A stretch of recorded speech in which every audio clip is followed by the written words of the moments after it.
Si est un choc pour le monde de la culture. Ce mardi 4 avril, l'ancien président de la maison d'édition Actes Sud, Jean-Paul Capitani, est décédé subitement à Arles.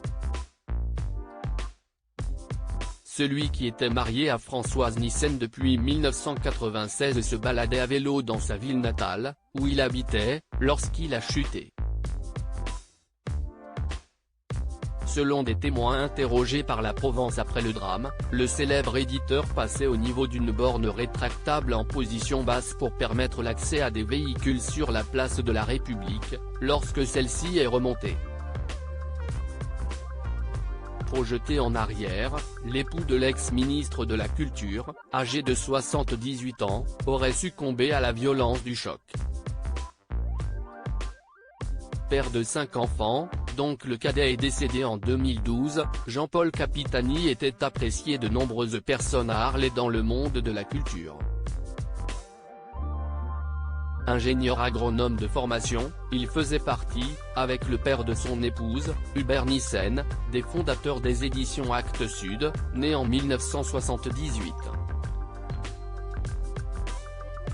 Alors marié à Elisabeth Michel, mère de ses 3 premiers enfants, ce passionné d'œnologie avait divorcé pour vivre son amour avec Françoise Nyssen, de 8 ans sa cadette, dans les années 1980. Aujourd'hui, l'ancienne ministre d'Emmanuel Macron est en deuil et n'a pas réagi publiquement au décès de son mari.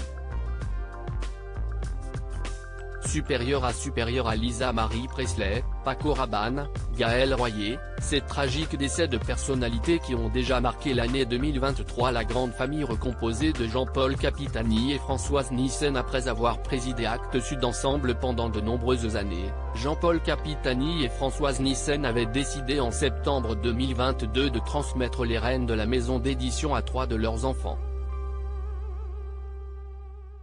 Anne-Sylvie Bamel, fille aînée du défunt né en 1973, en était alors devenue la présidente du directoire, tandis que Pauline Capitani, fille du couple née en 1987, et Julie Gauthier, aînée de Françoise Nyssen, occupaient respectivement les fonctions de directrice des opérations et de directrice générale du groupe.